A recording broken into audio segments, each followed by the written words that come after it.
নমস্কার। সামনে কোজাগরী লক্ষ্মী পূর্ণিমা। সেই দিন অবশ্যই কি করবেন না, একটা রূপোর বাটিতে বা যে কোনো একটি মাটির বাটিতে পায়েস রান্না করে দিয়ে বা কোনো দুধের ক্ষীর রান্না করে সেটাকে সারা রাত্রি চাঁদের আলোয় কোনো হালকা সুতির কাপড় চাপা দিয়ে রেখে দিন এবং পরের দিন সূর্য উদয় হওয়ার আগে সেই পায়েসটি নিচে নামিয়ে এনে প্রত্যেকে সেটিকে খান এবং এটি প্রত্যেক পূর্ণিমায় করতে থাকুন। দেখুন, আপনারা যারা মানসিক যন্ত্রণায় ভুগছেন অবশ্যই সেখান থেকে বেরিয়ে আসবেন।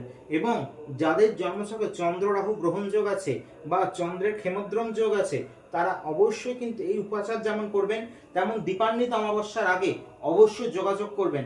কারণ দীপান্বিত অমাবস্যা হচ্ছে এক গুরুত্বপূর্ণ তিথি তন্ত্রের জগতে। এই গ্রহযোগ খণ্ডনের যেহেতু বিশেষ তাৎপর্য রাখে এবং আমার নিজ গৃহমন্দিরে যেহেতু মায়ের আমি আরাধনা করব, অবশ্যই যদি যোগাযোগ করেন 100% কিন্তু কাজ পাবেন, এইটুকু বলে দিতে পারি। নমস্কার, ভালো থাকুন, সুস্থ থাকুন, আনন্দে থাকুন।